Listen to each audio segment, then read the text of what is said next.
Lord be with you. And with your spirit. And a reading from the Holy Gospel according to Mark. Glory to you, Lord. The Pharisees came forward and began to argue with Jesus, seeking from him a sign from heaven to test him.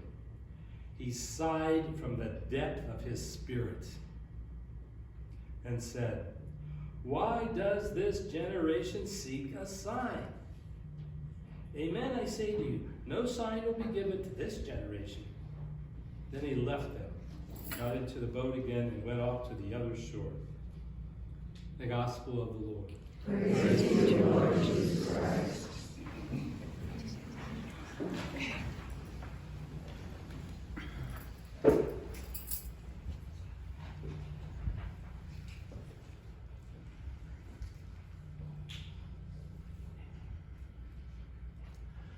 Were they blind?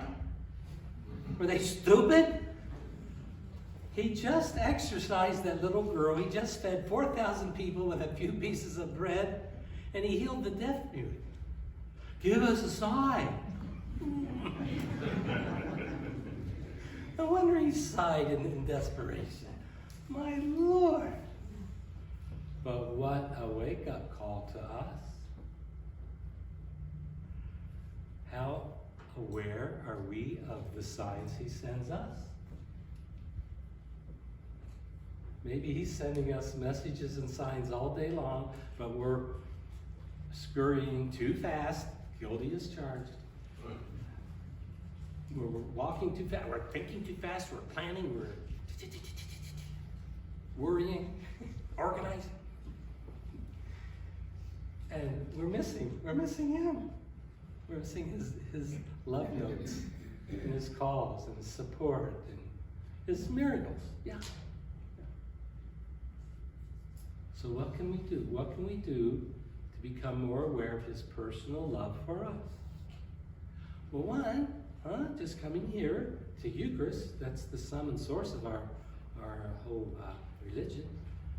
But this prayer that we do, this contemplative type prayer, see what that does. That slows the mind down. And when we keep letting go of our thoughts, then his thoughts can get in. See? Yeah. So that's why this contemplative type prayer is so important.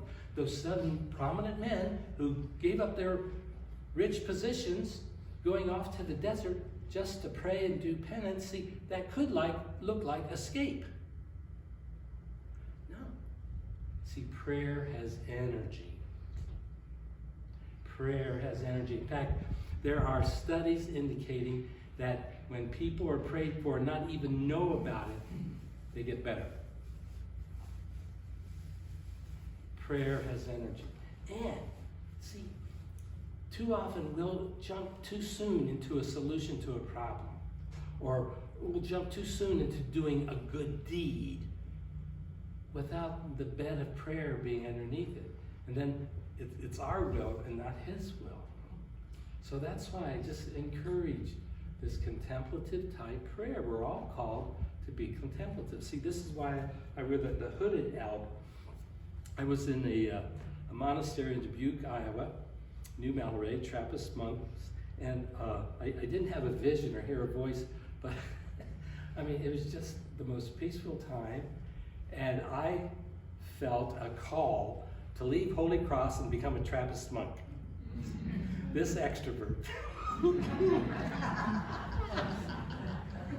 But see, as the week went on, what I realized was, no, I'm not called to be a Trappist monk, but I am called, like each one of you, we're called to be contemplatives in the world.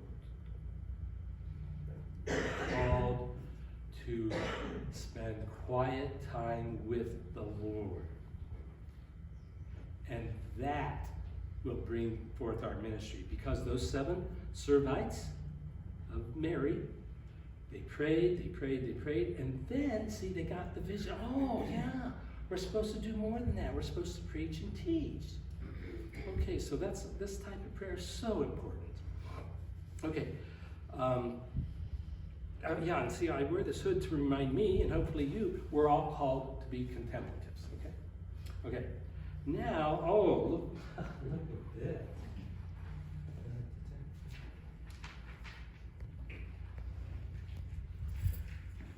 Consider it all joy, my brothers and sisters, when you encounter various trials. What are your trials? Relationships, finances, health, all the above and more. Yay!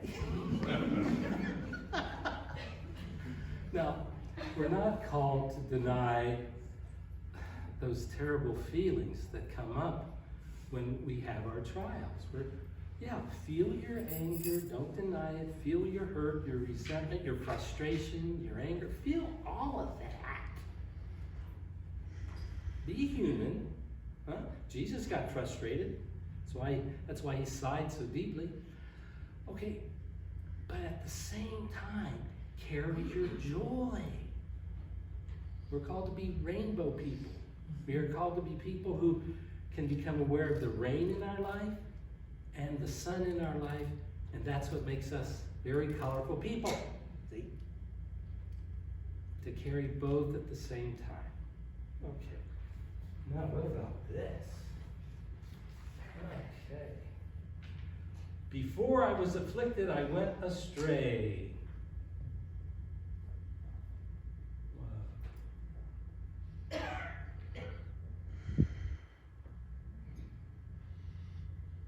It's our afflictions that keep us close to Him. They make us realize, gee, I can't make my life right. I can't make myself holy. There's just so much I can't do. But you see, it's like the seed. The seed is dropped into the soil, and it's dark, and that poor little seed is all alone in the dark. And if that's not bad enough, little critters start eating away at its shell.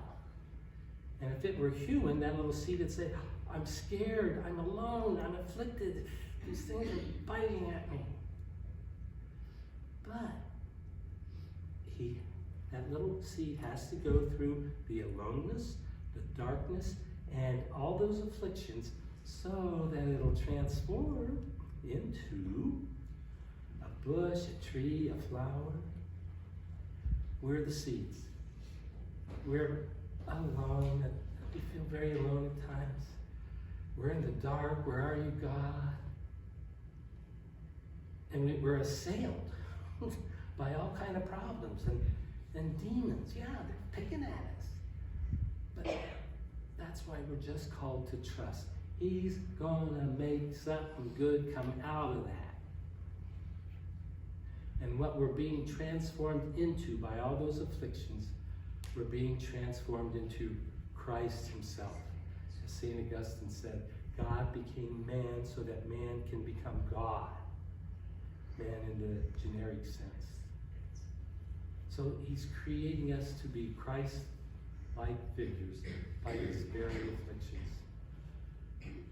What a wonderful God we have.